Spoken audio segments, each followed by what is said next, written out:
what is the problem associated with crime? Unemployment, insecurity. This insecurity is not insecurity of, it's insecurity of economic insecurity. That is what causes crime. It's a global issue. As a state, we'll continue to do our best to see that our youth are engaged and are discouraged from joining or associating with anything that will bring bad image to our state. I noted a few things in your speech. Support to the correctional center. I know that the controller here knows that we have been supporting him, and he can attest to that. As a matter of fact, we have gone as far as releasing monthly, might be small, but it's still something, to support him monthly for the running or day-to-day running of his office. Anytime it calls upon the government, we always make sure that we attend to their need. And I think that is also one of the reasons why he's also carrying out his duty effectively as the head of that correctional center in our state. The problem, honestly, is when these buildings were erected over 80 years ago, nobody envisaged that the number we have today will be there. So it's just like when our father built their houses. By that time, maybe they just got married and have one son. Before you know it, they have 10. The house becomes stressful. The rooms cannot longer accommodate. So with what the federal government is doing in the states today, and with the new development that we can also support, we will look into it.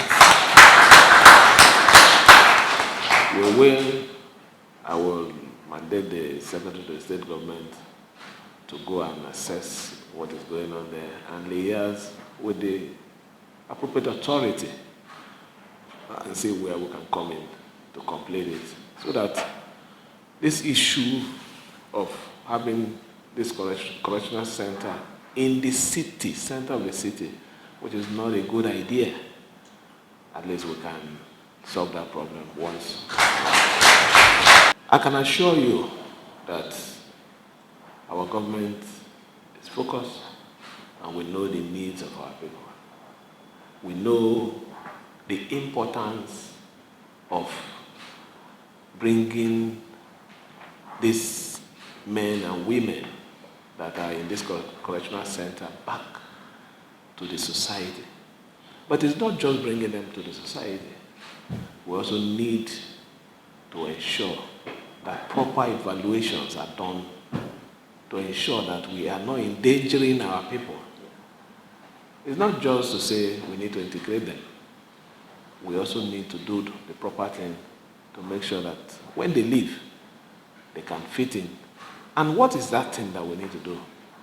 I think even in the correctional centers, they have vocational activities there. Some of them there have the opportunity of running programs online. So first, they should also show this commitment that they want to change, that they also want to be part of the system, coming back to the society. And we as a government will do all we can.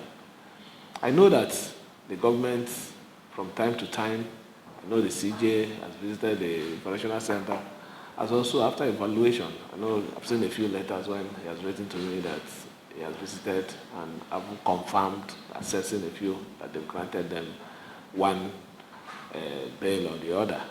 But this issue goes back to one major thing, and that major thing is an institution that we call police and an institution that we call the judiciary.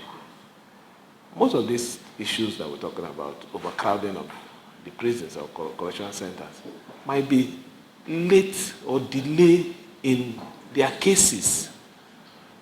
That is the truth. When their cases have been delayed, the other aspect is you arrest somebody wrongfully or whatever, and the process of investigation takes 2 years, 3 years, 4 years. So we need to make sure that our institutions are functioning effectively. And if they are functioning effectively, I strongly believe that most of this issue of overcrowding of these correctional centers won't be there. But this is where we are. We'll continue to encourage our system to do it better. Maybe if we had made these complaints earlier, maybe some of the correction would have been done.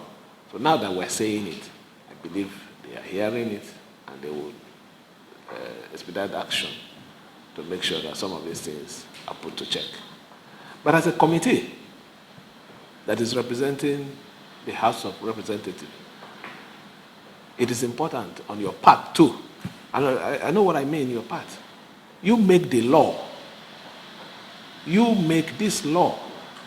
You should also have a legislative backing so that some of these mistakes will lead to problems in future can also be averted. There should be law that once somebody has committed any offense, that it should be within so, it should be strong and not just something we write and put in the book. It shouldn't be something we just put in our constitution. It should be given all the strength of implementation or execution of those laws. So you on your own should also help us. Do it right, and we'll take it on the path of execution, which is the duty of the executives. I want to thank you more especially for coming to see us. Let me, on behalf of the government and the good people of River State, assure you that you have not made any mistake. You have done the right thing, and you're taking the right step. By going to visit, I believe that at the end of your visitation, you will come up with recommendation that is going to help us to solve some of these problems as mentioned by you and as also addressed by me. But in all, we all have to put hands together to support this administration of our president. Nigeria is a very big and very complex society. Different ideology, multicultural beliefs, social differences, but we're all here as one because of that flag, Nigeria. So what we need to do is to ensure that we work as one common interest today to make sure that we sustain this entity called Nigeria. If Nigeria succeeds, we all succeed. And Nigeria will only succeed when we support the president. If Nigeria fails, everybody fails. The subnational, which is like the River State and any other state, will also fail. You can't succeed just as a state. Your success must be extended to the central. So let me thank you for what you're doing. I assure you that you have our support. Anytime you need anything from us, you already have the numbers, the right numbers to call.